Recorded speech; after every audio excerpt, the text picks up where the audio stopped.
There is a vegetable that is so valuable and so endangered by its own deliciousness that in parts of the world it is literally a crime to pick it. But this legal protection is not because the plant is poisonous. It is not because it is invasive. It is because for 300 years we nearly devoured this plant into extinction. It was the original luxury vegetable, a crop that graced the dinner tables of the most powerful people in history, including the founding fathers of the United States. Yet, if you walk into a Kroger or a Whole Foods today, you will not find it. Why? Because this plant defies the fundamental rule of modern agriculture. It refuses to be automated. It demands darkness to become sweet, and it demands a human hand to harvest it. We traded a superfood that thrives on salt water for a generic green stalk that fits nicely in a crate. This is the story of sea kale, scientifically known as Crambe maritima, the forbidden vegetable of the coast, and the industrial shortcut that stole it from your dinner table. Welcome to Ancestral Yields. If you believe the best flavors are the ones we've forgotten, and you want to uncover the crops that history values more than money, make sure to like this video and subscribe. We are digging up the past to feed the future. And today, we are heading to the edge of the sea. To understand the magnitude of what we've lost, we do not have to look far. We just have to look at the garden of Thomas Jefferson. In 1809, Jefferson recorded planting sea kale at Monticello in Virginia. He did not treat it like a common cabbage. He treated it like a prize. He used specific techniques to blanch the shoots, mimicking the difficult conditions of the wild coast to produce the perfect crop. He considered it one of the finest vegetables a garden could produce. But while Jefferson was carefully tending his plants in Virginia, a much more chaotic scene was unfolding in Great Britain. This was the height of the Regency era, and sea kale had become the ultimate status symbol for the British aristocracy. The trend was driven by the Prince Regent himself, later King George IV, who served it at his lavish banquets at the Royal Pavilion in Brighton. Once the king was eating it, the entire ruling class had to have it. In the bustle of London's Covent Garden Market, bundles of blanched sea kale shoots were selling for prices that rivaled imported exotic fruits. This insatiable demand triggered a botanical crime wave. Because sea kale grows wild on the shingle beaches of the southern coast, it was sitting there like free money. Kale yards were established to cultivate it legally, but they could not grow it fast enough to feed the frenzy.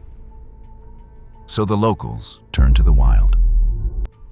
Under cover of darkness, poachers would descend on the beaches of Sussex and Hampshire, not just to pick a few stems, but to dig up the massive, ancient root crowns that had survived there for decades. They brought carts and wagons right onto the sand, stripping entire coastlines bare in a single night to cart the roots off to London. It was a vegetable gold rush. The devastation was so complete that the British government eventually had to step in to prevent total extinction.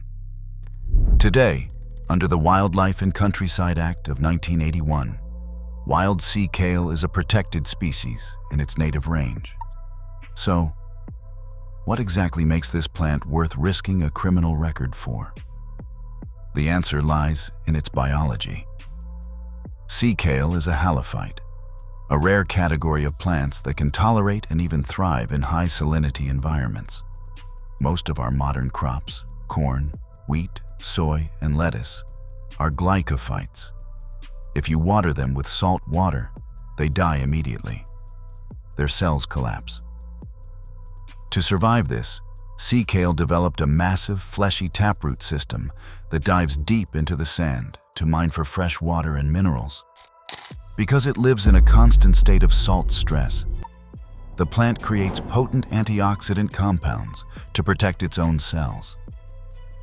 When you eat the plant, you are consuming that protection. Let's look at the hard numbers. The modern orange is marketed as the ultimate source of vitamin C. A standard commercial orange delivers roughly 53 milligrams of vitamin C per 100 grams, or about 3.5 ounces. Sea Kale shoots obliterate that number. Analysis shows they contain approximately 130 milligrams of vitamin C per 100 grams. That is nearly 2.5 times the vitamin C content of an orange. And remember, this plant is ready to harvest in late winter and early spring, exactly when humans historically needed immune support the most. But it's not just vitamins.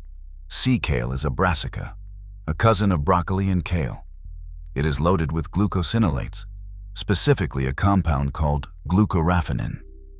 When you chew it, an enzyme reaction converts this into sulforaphane, a powerhouse molecule that has been extensively studied for its ability to seek out and destroy cancer cells. The standard commercial broccoli contains an average of 50 to 60 milligrams of glucosinolates per 100 grams, often diluted by the rapid growth encouraged by heavy irrigation.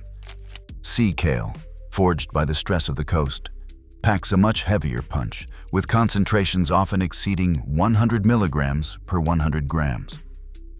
We are talking about double the defensive capability of the standard grocery store option. And as a bonus, it carries the flavor of hazelnut and cream. If sea kale is superior in nutrition, flavor, and history, why did it disappear from American gardens?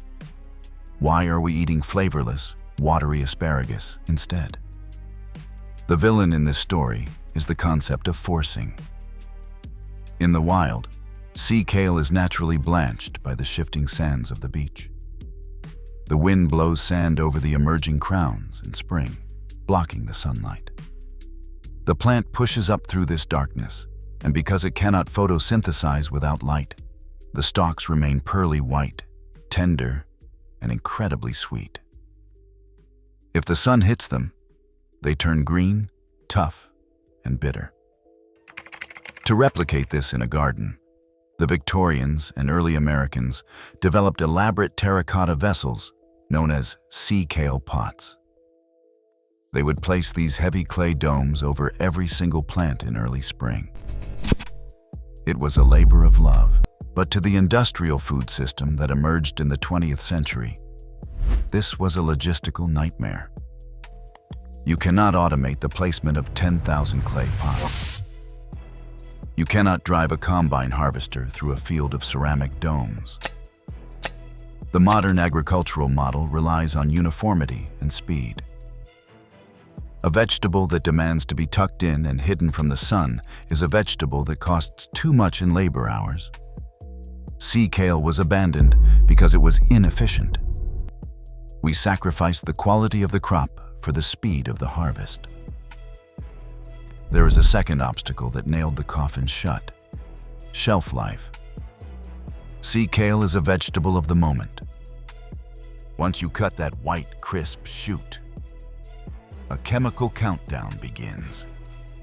Within hours, the sugars begin to convert to starch. Within a few days, the crispness fades into a rubbery toughness.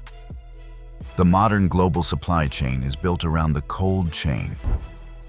The ability to pick a vegetable in California, gas it, cool it, and truck it to New York over 2 weeks.